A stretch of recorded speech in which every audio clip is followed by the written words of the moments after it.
I can honestly say that my best friends are people that I met on my mission. Probably one of my most spiritual experiences was, I guess two people come to mind, and I can honestly say they're some of my best friends, but they're the most unlikely people. I guess it was one of those moments where I like kind of paused my life in my mind while I was sitting with them in the lesson, and like was just like, wow, like who would have ever thought that I'd be like here in this dingy like long-term motel teaching this person who looks like horribly scary, like, and like realizing how much I love them. And the first one, his name was Clyde. He was this very sweet Georgia man. He was like in his late 50s, early 60s, and we were biking to church.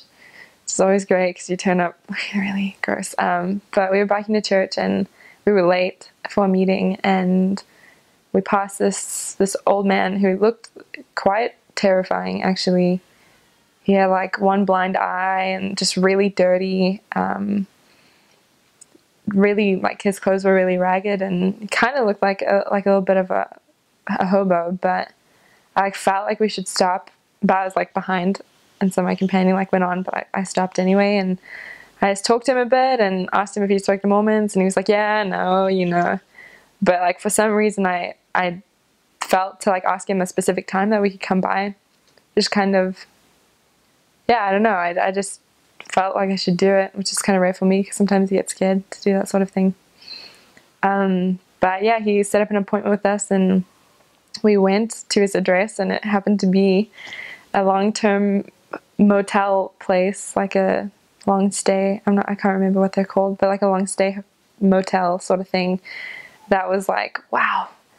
I could not breathe because the smoke, like he was a really bad smoker, and like we could not breathe, and everything, like when we came out, we smelled like smoke. And it was so cluttered. We asked him how long he'd been staying at this long-term stay motel, and he's like 7 years. And I'm like, wow, okay. And he was very sweet. But yeah, like he was one of those people where you're like, you shake your hand, but like, oh, you're scared because he's not very clean, and you just don't know. And the second time we went over, I already loved him. He's just like got that cute southern accent and just so genuine.